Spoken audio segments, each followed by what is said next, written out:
राधे राधे दोस्तों। आज हम बात करेंगे आने वाली आमला एकादशी के बारे में।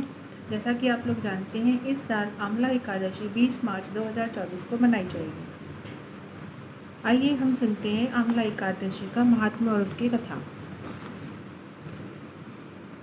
एक बार महात्मा बोले, हे वशिष्ठ जी, यदि आप मुझ पर प्रसन्न हैं तो ऐसे व्रत की कथा कहो जिससे मेरा कल्याण हो। वशिष्ठ जी बोले, हे राजन, सब व्रतों से उत्तम और अंत में मोक्ष देने वाला आमला एकादशी का वर्णन करता हूँ। यह फागुन माह के शुक्ल पक्ष में होती है। इस व्रत का पुण्य 1000 गोदान के फल के बराबर है। मैं आपसे एक पौराणिक कथा कहता हूँ। एक वैदीनक नामक नगर में ब्राह्मण, वैश्य, क्षत्रिय, शूद्र चारों वर्ण आनंद पूर्वक रहते थे। उस नगर में चैत्ररथ नामक चंद्रवंशी राजा था। वह महाविद्वान तथा धार्मिक था।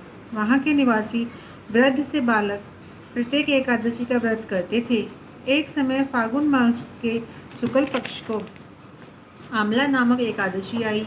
उस दिन राजा से प्रजा तक, वृद्धि से बालक तक सबने हर्ष सहित उस एकादशी का व्रत किया।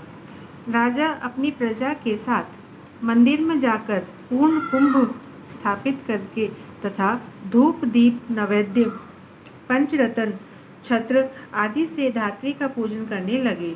वे सब धात्री की इस प्रकार स्तुति करने लगे, हे धात्री, तुम ब्रह्म स्वरूप हो, तुम ब्रह्मा जी द्वारा उत्पन्न हो और सारे पापों को नष्ट करने वाली हो।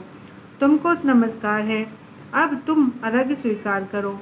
तुम श्री रामचंद्र जी द्वारा सम्मानित हो। मैं आपकी प्रार्थना करता हूँ, मेरे समस्त पापों का हरण करो।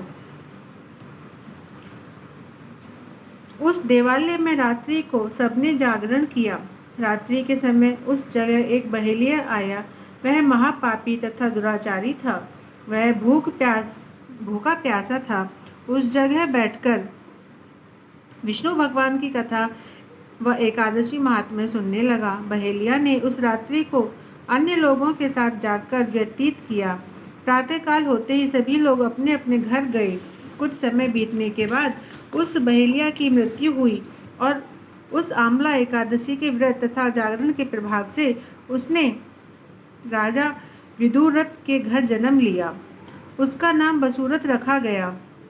बड़ा होने पर वह चतुरंगिनी सेना के सहित तथा धन धान्य से युक्त होकर 10 सहस्त्र ग्रामों का पालन करने लगा। वह तेज में सूर्य के कांति में चंद्रमा के, वीरता में विष्णु भगवान और क्षमा में पृथ्वी के समान था।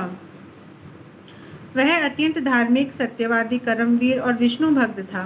वह सदैव यह यज्ञ किया करता था।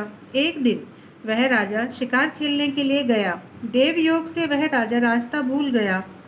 तब वह उसी वन में एक वृक्ष के नीचे सो रहा था। उसी समय पहाड़ी मलेच्छ वहां आए और राजा को अकेला देखकर उस पर मारो मारो का शब्द करके टूट पड़े। वे मलेच्छ कहने लगे कि इस दुष्ट राजा ने हमारे संबंधियों को मारा है तथा देश से निकाल दिया है, अतः इसे अब अवश्य मारना चाहिए। ऐसा कहकर वह मलेच्छ राजा पर अस्त्र शस्त्र का प्रहार करने लगे। उनके अस्त्र शस्त्र राजा के शरीर पर गिरते ही नष्ट हो जाते और उसको पुष्पों के समान प्रतीत होते। उन मलेच्छों के अस्त्र शस्त्र उन पर उल्टा प्रहार करने लगे, जिससे वे मूर्छित हो गए। उस समय राजा के शरीर से एक दिव्य स्त्री प्रकट हुई, जो अत्यंत सुंदर तथा सुंदर वस्त्रों तथा आभूषणों से अलंकृत थी। उसकी भ्रुकुटी टेढ़ी थी, आंखों से लाल लाल अग्नि निकल रही थी। वह मलेच्छों को मारने दौड़ी और समस्त मलेच्छों को काल के गाल में पहुंचा दिया।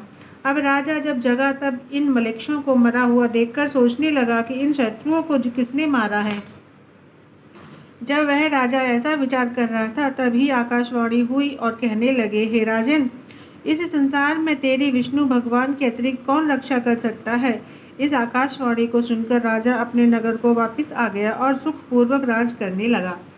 महर्षि वशिष्ठ जी बोले, हे राजन, यह सब आमला एकादशी के व्रत का प्रभाव था। जो मनुष्य इस आमला एकादशी का व्रत करते हैं, वे सब प्रत्येक कार्य में सफल होते हैं और अंत में विष्णु लोक में जाते हैं। और यहीं पर कथा समाप्त होती है। राधे राधे।